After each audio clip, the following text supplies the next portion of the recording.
Baik Bapak, terima kasih. Kita mulai saja Pak ya interview kita di hari ini. Bismillahirrahmanirrahim. Assalamualaikum warahmatullahi wabarakatuh. Waalaikumsalam warahmatullahi wabarakatuh. Oke, sebelumnya Bapak saya mengucapkan banyak terima kasih atas waktu yang telah diberikan Pak ya, dan kesempatan yang telah mengizinkan saya untuk kita bertemu di hari ini Pak ya. Baik Bapak, sebelumnya izin mewawancari Bapak. Tentu Bapak sebagai kepala sekolah begitu Pak ya, pernah mengalami permasalahan atau mungkin bisa dikatakan sebagai sebuah kasus begitu Pak ya. Pertanyaannya yang ingin saya tanyakan, apakah Bapak pernah menghadapi dalam mengalami kasus gitu Pak yang menurut Bapak itu merupakan kasus dilema etika gitu Pak? Baiklah, pertanyaannya sangat menarik bagi Bapak. Selaku Kepala SDN Cianjuang 1, tentunya ketika kita bekerja sering menghadapi kasus-kasus baik yang bersifatnya dilema etika maupun yang menunjukkan moral, di mana kasus-kasus tersebut biasanya berhubungan dengan GTK, dengan siswa, dengan orang tua siswa, atau wali murid, bahkan dengan masyarakat di sekitar sekolah, seperti itu.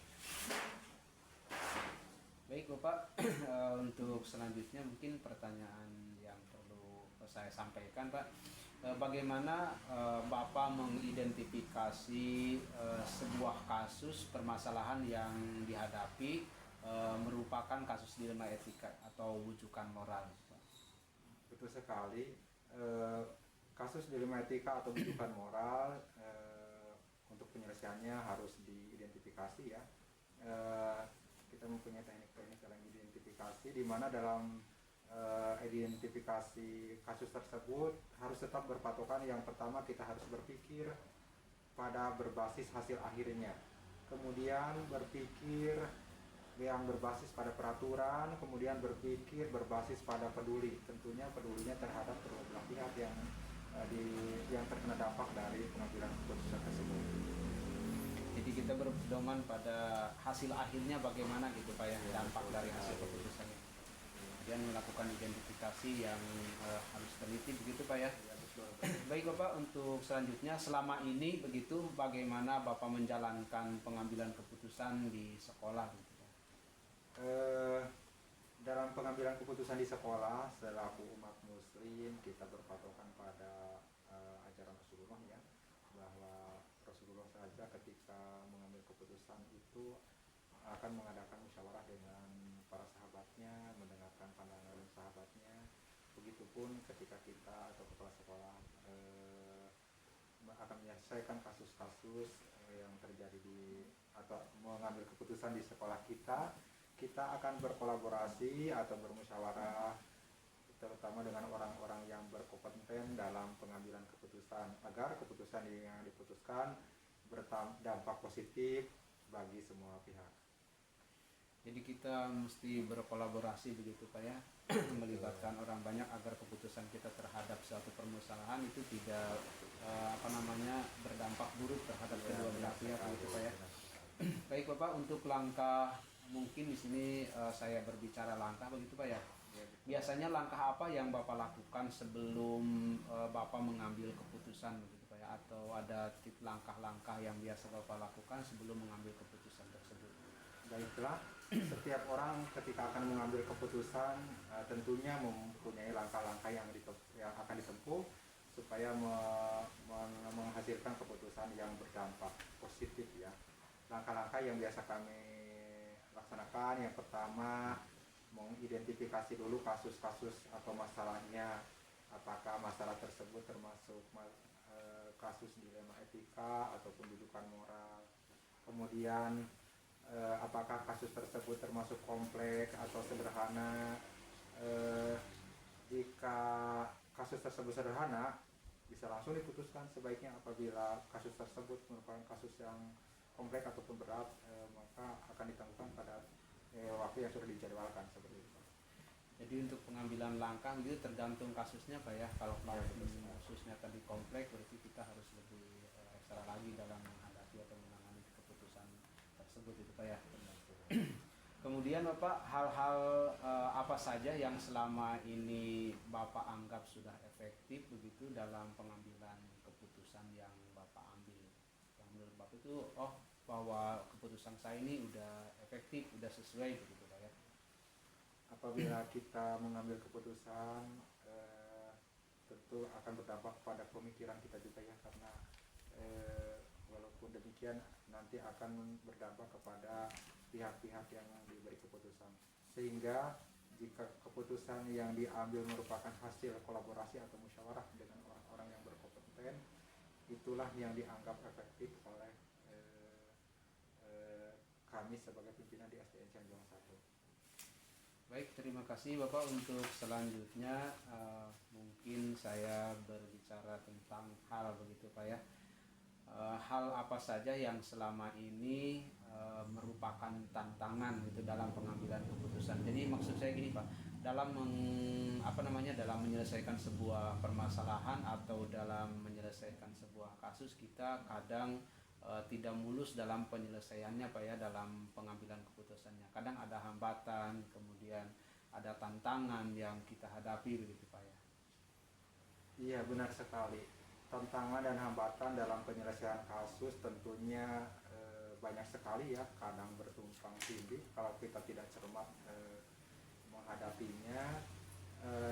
Ini tantangan yang paling utama yang paling Bapak rasakan adalah ketika kita mendapatkan informasi ya dari berbagai sumber informasi yang beragam, sehingga kita tidak begitu yakin dengan informasi yang didapatkan dari kesamaan informasi dari sumber yang berbeda seperti itu.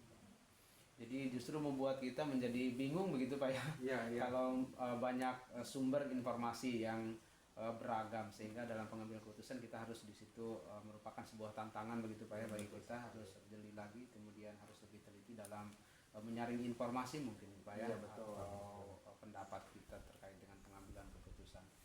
Baik Bapak, apakah Bapak sudah memiliki jadwal begitu dalam sebuah penyelesaian kasus dilema etika?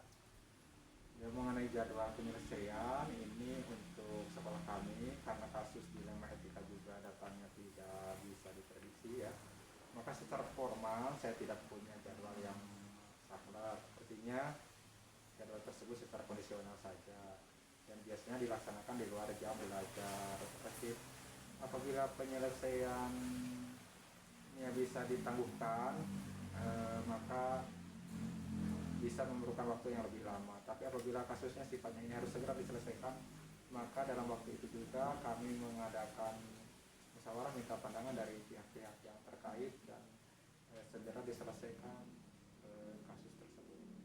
Jadi memang tergantung kasusnya Pak ya. Iya, Jadi ketika di situ ada kasus, disitulah kita harus langsung mengambil keputusan gitu Pak ya, terkait jadwal tertentu, tapi kondisional Pak ya, menyesuaikan. Baik Bapak, untuk pertanyaan selanjutnya yang ingin saya tanyakan kepada Bapak begitu, adakah seseorang atau mungkin faktor-faktor yang selama ini dapat mempermudah atau membantu Bapak dalam pengambilan sebuah keputusan, baik itu dalam kasus-kasus yang lain atau dalam kasus dilema etika ini Pak? Ya, benar sekali ya, pertanyaan sangat menarik, bahwa dalam penyelesaian kasus-kasus ini tentunya kita tidak bisa menyelesaikan seorang diri ya, seperti tadi di awal disebutkan bahwa kita memerlukan kolaborasi, sehingga dalam penyelesaian ini tentunya ada seseorang yang dapat memberikan data yang valid, yang akurat, yang seseorang tersebut bisa berupa, kalau di sekolah kami ya, bisa berupa GTK, kemudian juga siswa, kemudian dari wali murid juga bisa, ataupun bahkan dari masyarakat sekitar, seperti itu Pak. Baik Bapak, terima kasih atas jawabannya. Kita tidak terasa Pak, udah di ujung percakapan aja ini Pak. Ya, mungkin ada, iya betul sekali Pak. Ada satu lagi mungkin Pak dari saya yang ingin sampaikan atau tanyakan kepada Bapak terkait dengan hal-hal yang telah disampaikan tadi Pak ya. Nah, terkait dengan hal yang telah tadi saya sampaikan kepada Bapak terkait dengan pertanyaan dan lainnya, mungkin ada pembelajaran yang sudah Bapak petik dari pengalaman Bapak terkait dengan pengambilan keputusan dilema itu sendiri gitu Pak ya. Ya, pembelajaran yang diperoleh ya dari pengambilan keputusan atau keputusan dilema etika ini, karena kita selaku umat muslim tadi ya, ketika kita mengambil keputusan harus mengedepankan musyawarah ya, seperti yang diajarkan oleh Rasulullah.